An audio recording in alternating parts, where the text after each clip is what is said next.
Imaginer qu'une machine, un corps inerte, puisse tenir des raisonnements logiques, c'est aussi vieux que la littérature. Nous pourrions parler de la légende du sculpteur Pygmalion dans la mythologie grecque.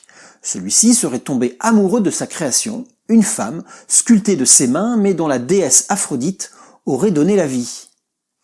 Bien plus près de nous, en 1881, l'auteur italien Carlo Collodi avait repris ce même mythe pour le transporter dans un petit pantin fabriqué par un menuisier en prenant vie par la magie.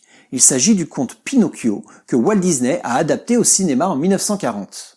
Quelques années plus tard, l'auteur français Auguste de Villiers de l'Isle-Adam a imaginé le roman L'Ève future en 1886. L'histoire décrit un lord amoureux d'une belle actrice de théâtre, mais qu'il trouve un peu sotte. C'est pourquoi, à partir d'un robot mécanique créé par Thomas Edison, le personnage le fait ressembler à l'actrice, tout en lui implantant une intelligence artificielle qui juge plus à son goût.